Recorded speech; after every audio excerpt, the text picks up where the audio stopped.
O que está acontecendo com o Liverpool? Depois de mais um resultado muito complicado, muito frustrante diante do Manchester United no último clássico, no último domingo, nós viemos aqui para fazer um vídeo tentando analisar e tentando propor uma teoria e que pode também nos trazer uma solução para essa fase muito ruim que o time está passando. Vem comigo!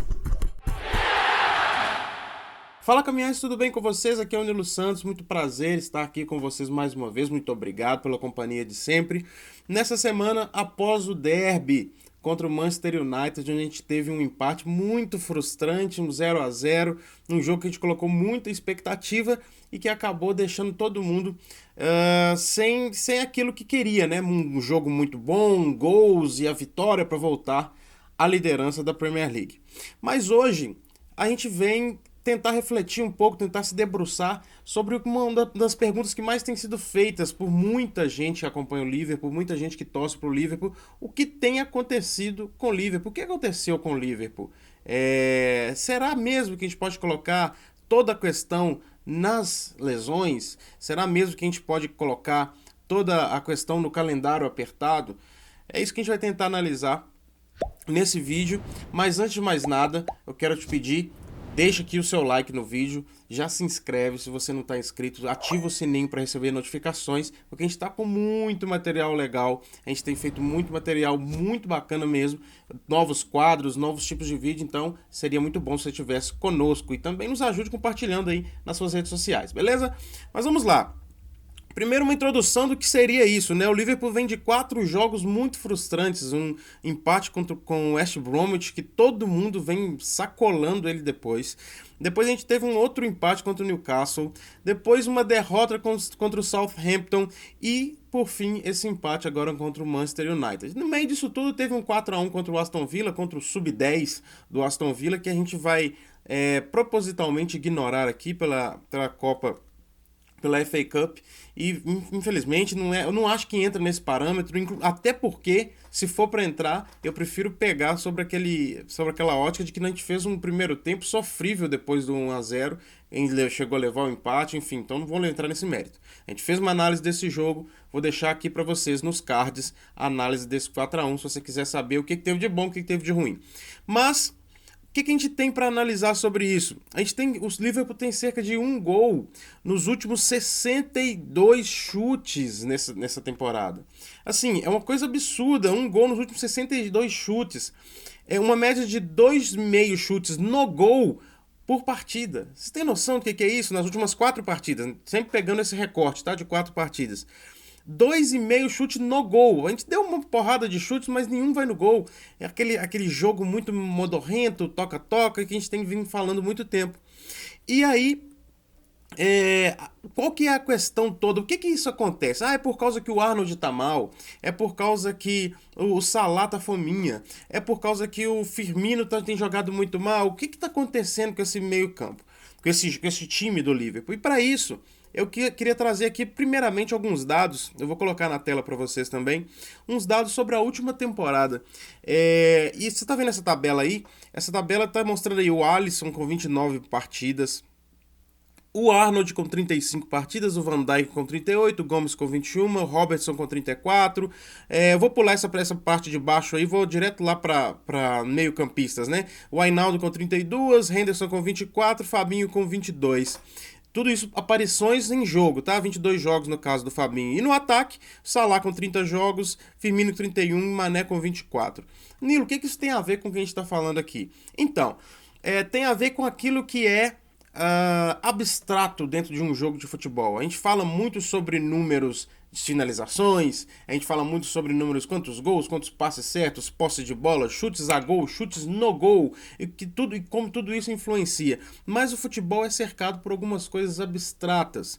E aí eu queria trazer aqui uma ideia do seguinte: quantas vezes você já viu alguém falando que o time underdog chegou e se sobrepôs ao time que era muito mais favorito e conseguiu ganhar? Quantas vezes você já se deparou na pergunta: o que diferencia dois times equivalentes em técnica? Dois times que se equivalem em qualidade, que têm peças muito boas, que a gente pode considerar aí, por exemplo, o Manchester City e o Liverpool nessas últimas 2 temporadas, onde uma o Manchester City conseguiu vencer, na outra o Liverpool conseguiu vencer, nessas duas que eles correram mais diretamente um contra o outro, né? O que diferencia isso?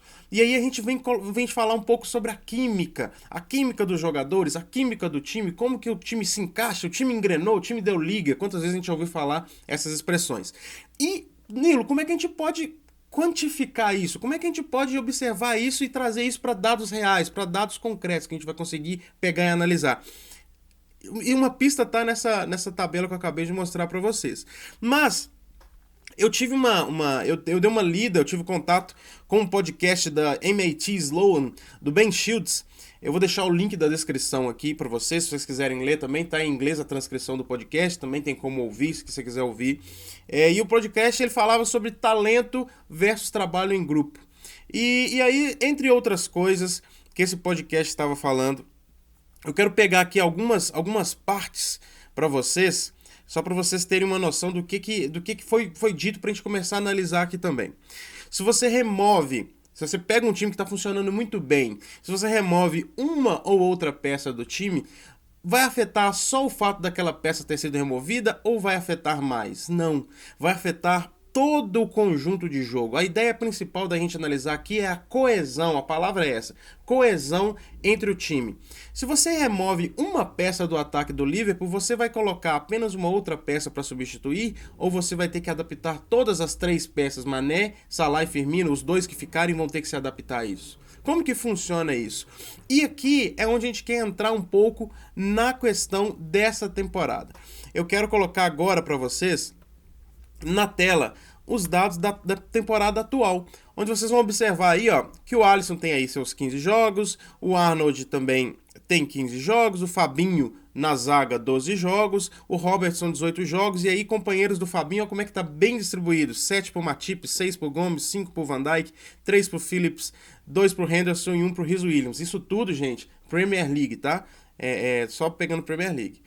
Outra coisa, mais abaixo, a gente tem o Wijnaldum como principal meio-campista com 14 jogos, Henderson com 10, Jones com 7, Keita, por incrível que pareça, 6 jogos, Fabinho 3, Thiago já tem 3.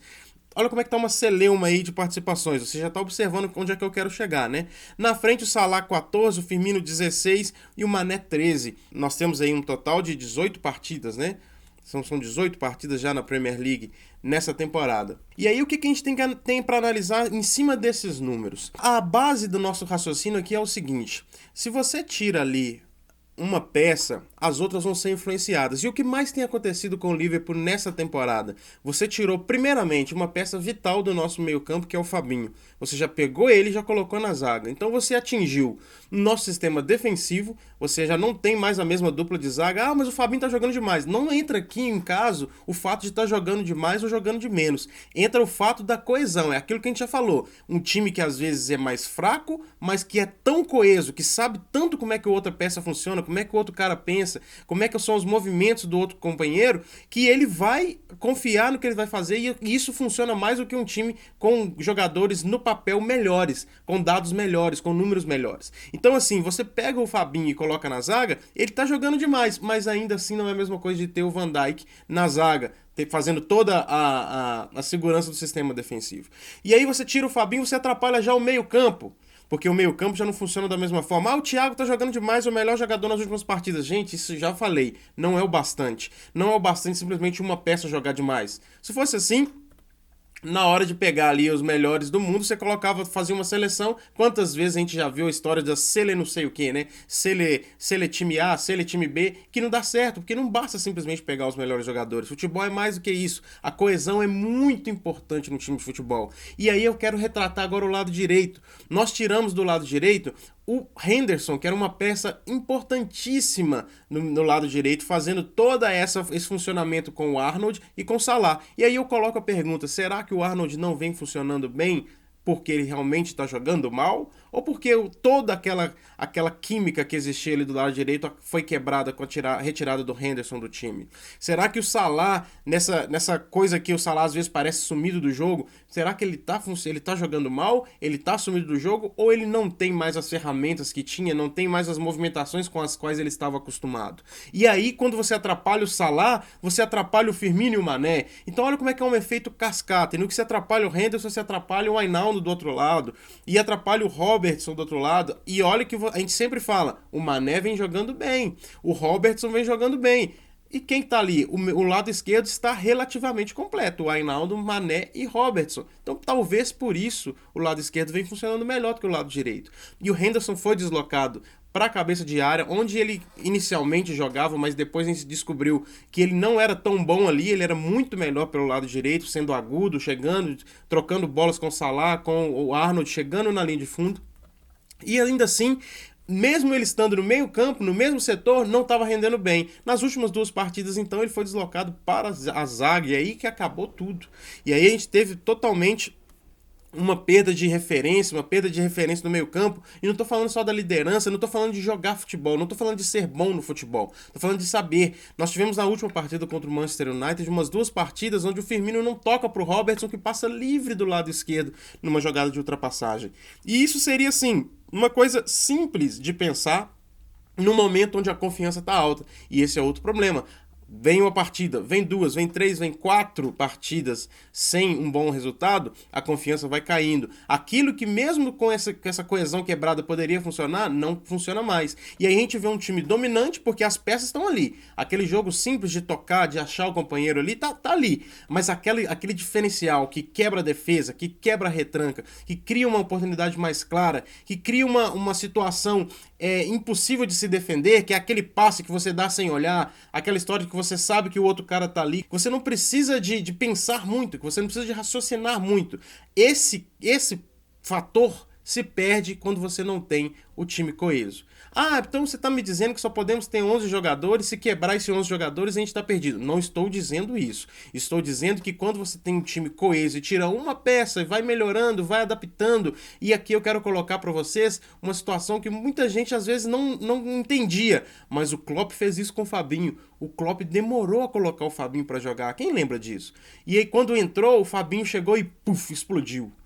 E aí, e agora? O que significa isso? O Klopp foi colocando aos poucos, os treinamentos, o Fabinho foi entendendo.